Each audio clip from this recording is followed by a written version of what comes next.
You heard Dr. Fadi mention the training of pastors for Iran. Here in the United States, one of the largest seminaries is Dallas Theological Seminary.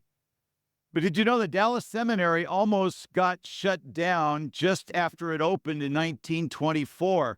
Right off the bat, they had a financial crisis, and the creditors were going to foreclose on Dallas Seminary at noon on a particular day. And so the seminary trustees gathered for prayer in the office of then President Lewis Sperry, and they prayed for the needed funds. There was a man named Harry Ironside who prayed a very bold prayer. He said, "Oh God, all the cattle on 1,000 hills are thine. Sell some and give us the money." At the very moment that prayer was going on, there was a tall Texas rancher who walked into the seminary business office, and he said to his secretary, "I just sold 2 loads of cattle in Fort Worth, and I've been trying to work a business deal, but it's not working, and so I feel the Lord compelling me to give this money to the seminary. So whether you need it or not, this is yours." And he handed the secretary a check. The secretary got up, went to the president's office, knocked on the door, handed the check to the president, who looked at the amount and almost passed out. It was exactly the amount they needed. And he looked at the signature and recognized the name of the Texans rancher. And the president turned and yelled over his shoulder, "Hey, Harry, God sold the cattle." And today, Dallas Seminary graduates hundreds of pastors every year.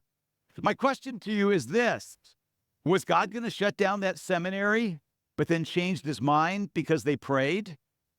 Or would have that Texans rancher showed up anyway? What is the impact of prayer? We're often confused about it, like the chairman of the committee who was introducing the new pastor who said, as luck would have it, providence was with us. What is the impact of prayer in the great scheme of things? Isn't God going to do what God's going to do? The Bible says that the world is ruled by the iron will of a sovereign God, but it also says that prayers by people like you and me have an impact. How can both of those things be true? Moses believed in prayer, so much so that he left the children of Israel at the foot of Mount Sinai and disappeared for 6 weeks up into the clouds for a time of prayer. Intercession is when you bring other people's situation to God. It's an act of bold love. And so let's look at Moses as he intercedes for his people. One way to think about this scene is to think of a split screen with an upstairs and a downstairs and simulcast going on at the same time. So upstairs, you see Moses, he's on the mountain, he's on his knees, he's pouring out his heart before God. But downstairs, at the same time, all hell breaks loose. Children of Israel say, "Where's Moses?" "Well, he's sure taking a sweet time up there on that mountain. Why, we don't even know if Moses is coming back. Let's get ourselves a new leader. And while we're at it, let's get ourselves a new God." And so the people go to Aaron, Moses' brother, and they say, "Listen, we've had it up to here with this God who we can't see. We want a God we can see and touch and feel like they had back in Egypt." And Aaron, Moses' brother, is such a wimp that he gives in to him. And he says, "Well, okay, well then go get the gold that God gave you when you left Egypt." And so they got the gold, and Aaron got the gold. He melted the gold down, and he shaped it into a golden calf.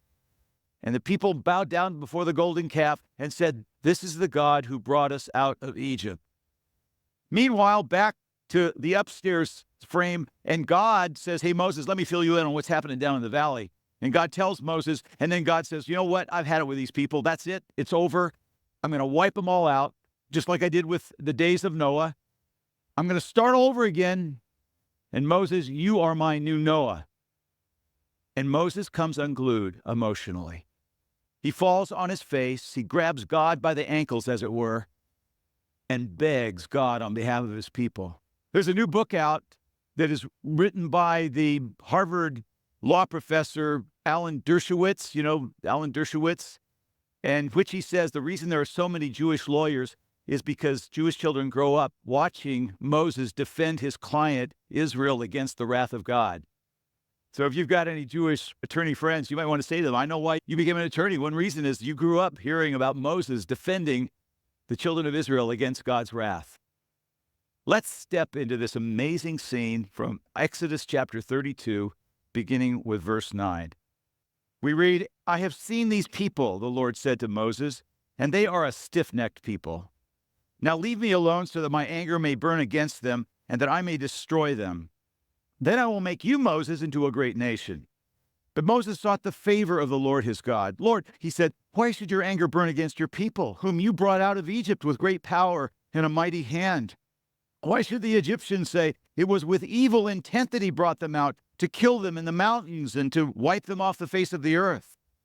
Turn from your fierce anger, relent, and do not bring disaster on your people. Remember your servants Abraham, Isaac, and Israel, to whom you swore by your own self, 'I will make your descendants as numerous as the stars in the sky, and will give your descendants all this land I promised them, and it will be their inheritance forever.'" Now these words.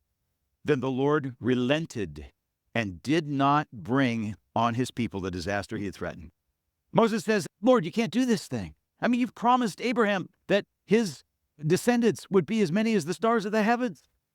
I mean, you're going to look so bad to all the nations of the earth." And then comes one of the most controversial lines in the whole Bible, here in verse 14.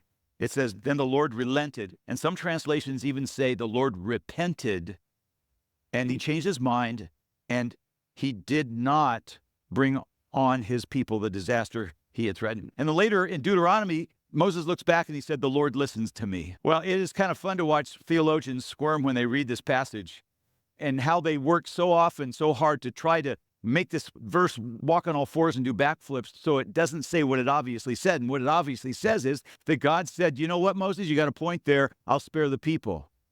But so many theologians will look at that and say, "Oh, no, no, no, no, no.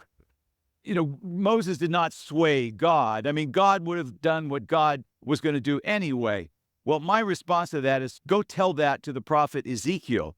Because in the time of Ezekiel, we have another scenario where in this time, God is looking across the land of Israel, trying to find an intercessor, someone to pray for the people. And here's what it says in Ezekiel chapter 22. He says, "I searched for a man among them who would stand in the gap before me for the land, so that I would not destroy it, but I found no one. Thus I have poured out my indignation upon them. I have consumed them with the fire of my wrath." In other words, God says, look, it's going to be hell to pay for Israel if I don't find someone who's praying out there. Is anybody praying? Anybody praying? Nobody's praying? Nobody's praying. Okay, bam, here comes my wrath. What does this teach us about prayer?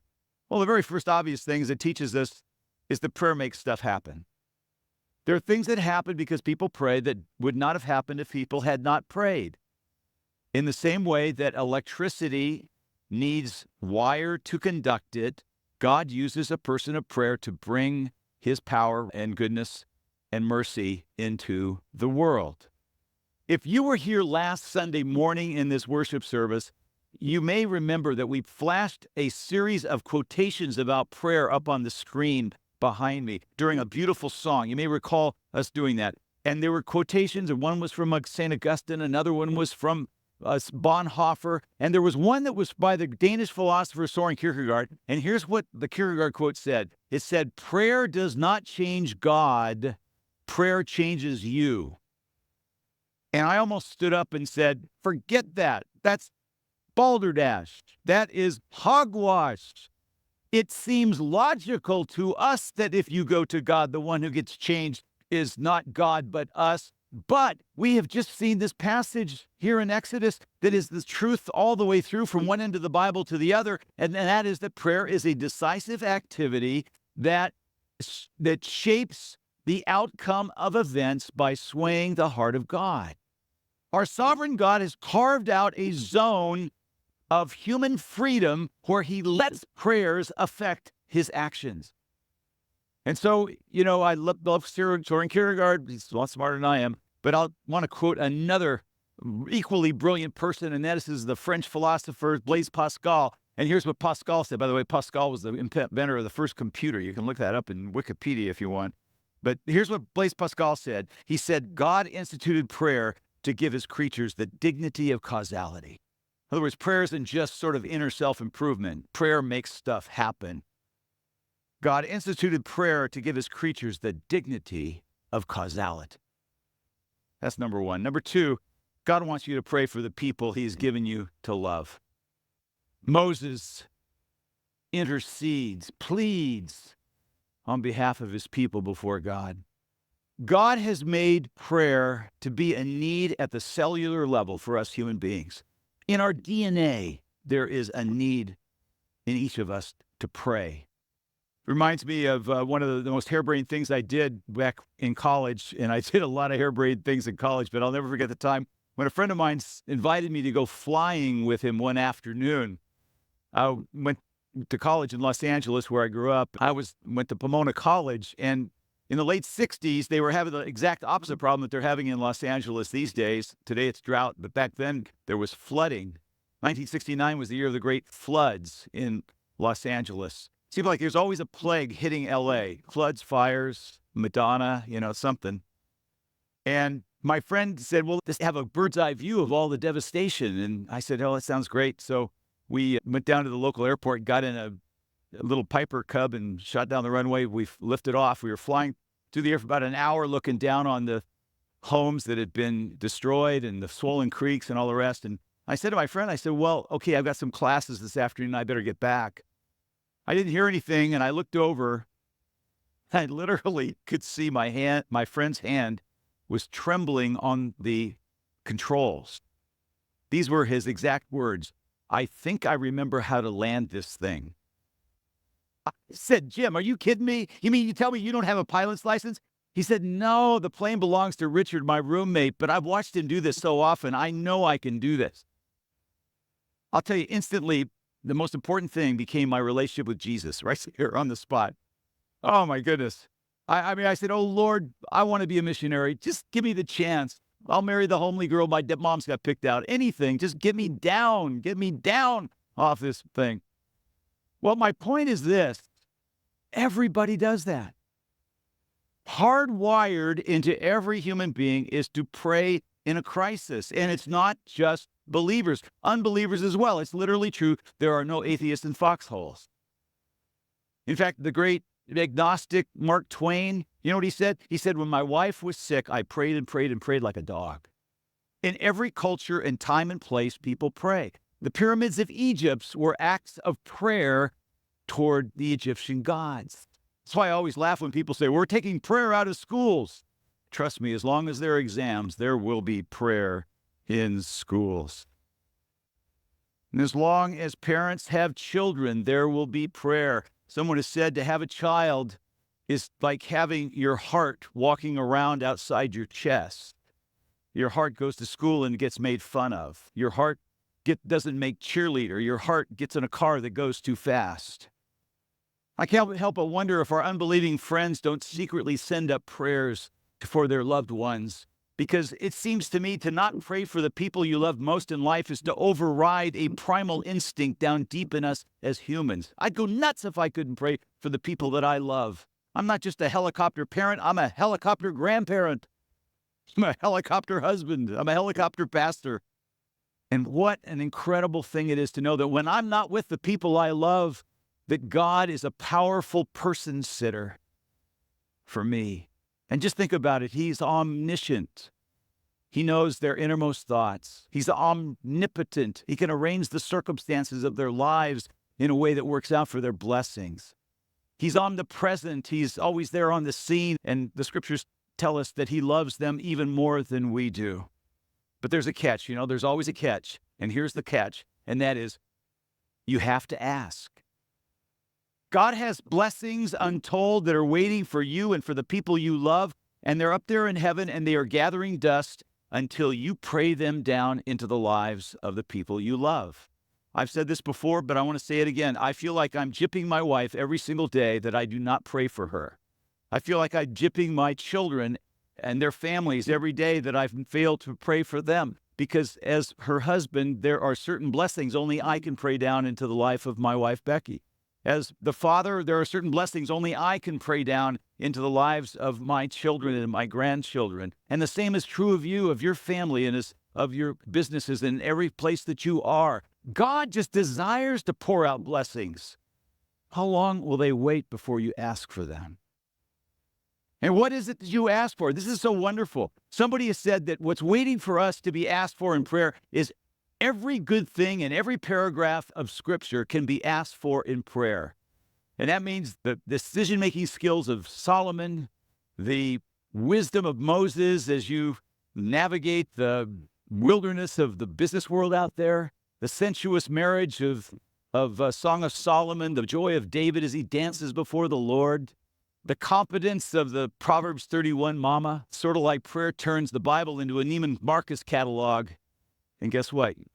Your name is Marcus. The dumbest thing in the world is to be too busy to pray. But yet, to a lot of people, prayer is just superstition. You know, it's kind of like putting a horseshoe over your door or having a four-leaf clover you stick in your purse. Other people say, you know, prayer's just what little kids do at night, not to be afraid. It's kind of a sanctified way of talking to yourself. And there are others of us who believe in prayer, but we always do it just sort of as a last gasp. Like when the doctor says, well, we've done everything we can, and boy, there's nothing else we can do, so maybe just a little prayer would help. And today, here we are on World Communion Sunday, and we're looking out at a world with so many gargantuan challenges of the refugee crisis in the Middle East and in Europe, of the wars and of hunger, the latest rampage by a crazed individual in Oregon. And it seems to pray is kind of like trying to bring down a 747 with a butterfly net.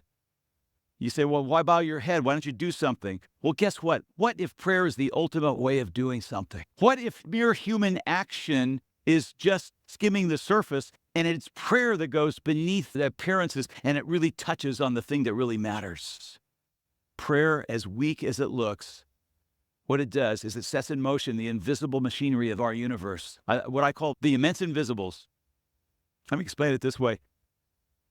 You ever wonder where the movie Chariots of Fire gets its name? It comes from one of my favorite Bible stories. And in this Bible story, Elisha, the prophet, is giving fits to the king of Syria. Because every time the king of Syria goes to attack Israel, the Israel army is always waiting in ambush. And the Israelite army has complete knowledge all the time of all the battle plans of Syria. So the Syrian king thinks there's got to be some spy in his court. And then somebody tells him, no, that's not the problem. The problem is that there is this amazing prophet named Elisha whose prophetic powers are so great that, quote, he can hear every whisper in the king's bedchamber. And so the king of Syria goes, well, I'll fix him. And so the king of Syria sends a whole army to attack this one prophet, Elisha. Well, the next morning, the prophet Elisha's servant gets up and goes out to get the paper out front, looks up, and he sees the entire area surrounding them is carpeted by the Syrian army. He runs back into the house and he says, oh, my Lord, what shall we do? And Elisha says something that seems absolutely nonsensical. He says, do not be afraid, for those who are with us are more than those who are with them. And the servant goes, 1, 2. Elisha bows his head and he says, oh, Lord, open his eyes that he may see. And suddenly the eyes of the servant are opened, and what he sees are the chariots of fire, the angelic armies that are surrounding Elisha and protecting Elisha, and those angelic armies go and strike the Syrian hordes blind. Don't let yourself be dominated by the visible. There's a wonderful quotation by Eugene Peterson. He says, think of how much of reality is invisible. Emotions, thoughts, feelings, dreams, love, hope, character, purpose, the air we breathe, the ancestors we came from, the angels who protect us, and most of all, God himself. Every day you need to spend some time with your eyes closed so God can show you his invisible reality. And you will go from paranoia to prayer to power. Prayer will open your eyes to God's chariots of fire surrounding you. One of the most awesome things for me since coming to Atlanta over these years has been the chance to meet some of the leaders of the civil rights movement. Many of you know that Andrew Young has preached from this pulpit and is a dear friend of this congregation. Believe it or not, when I first came here years ago, attending was none other than Lester Maddox, the arch segregationist former governor of Georgia, who had his heart changed later in life. But I'll never forget this. There was a Sunday morning when I was standing at the door shaking hands as people were walking out, and Lester Maddox himself walked up to me, grabbed me by the ears like this, and he said, I'm so glad you're here. That was one of the most bizarre moments of my entire 40 years of ministry. Oh, my goodness. But I got to tell you, The moment I most cherished was a phone call that I got one day from Martin Luther King's sister, Christine King Ferris. She called and she got me on the phone and she says, Vic, I want you to know I'm calling on behalf of Coretta Scott King to tell you how much she enjoys watching on television. This was the time when Coretta was very ill and bedridden with cancer near the end of her life. And we were one of the bright spots in her life. And Miss Ferris said, on behalf of Coretta, I want to invite you, Vic, to give the prayer this coming King Day down at Ebenezer Baptist Church. I tell you, it doesn't get more awesome than that. But I got to tell you, here's what I'm leading to, and that is this.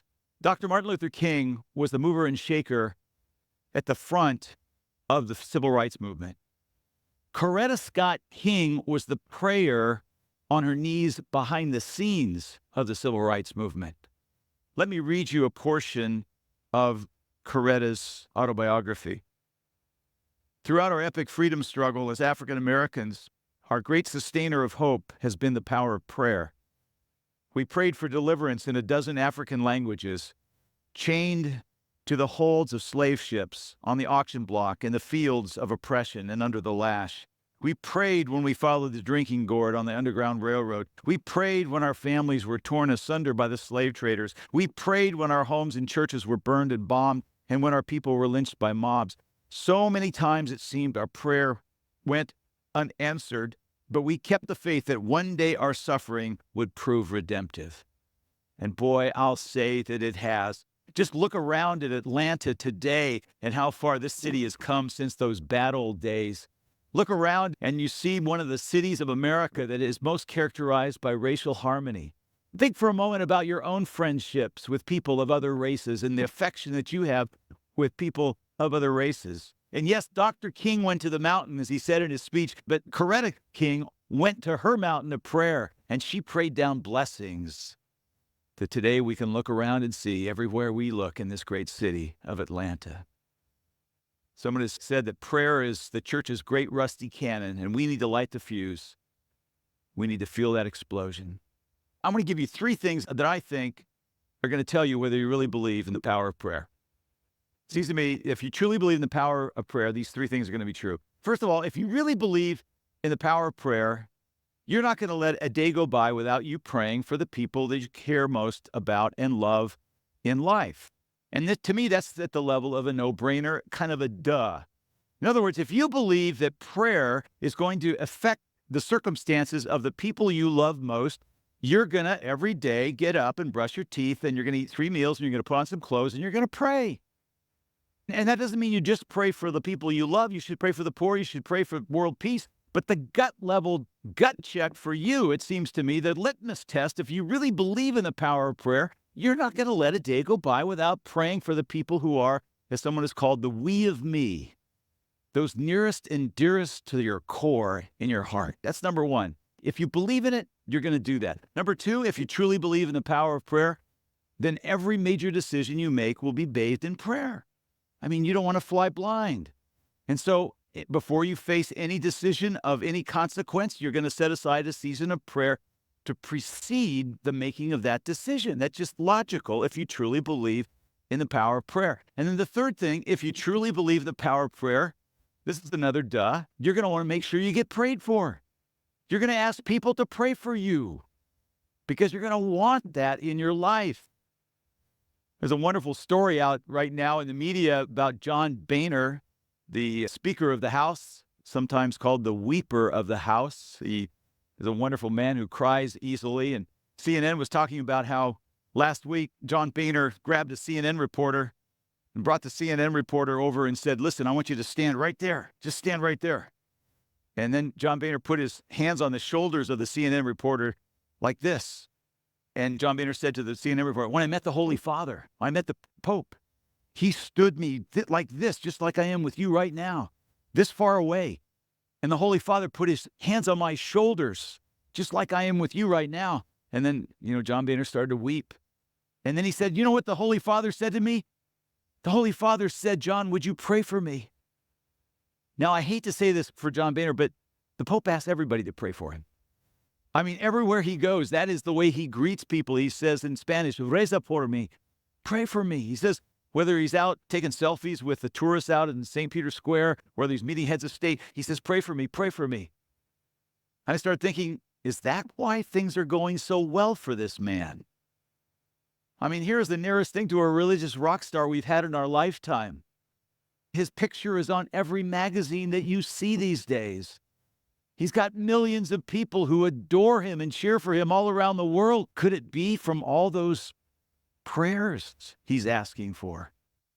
Would you pray for me? I want your prayers, and I'll pray for you.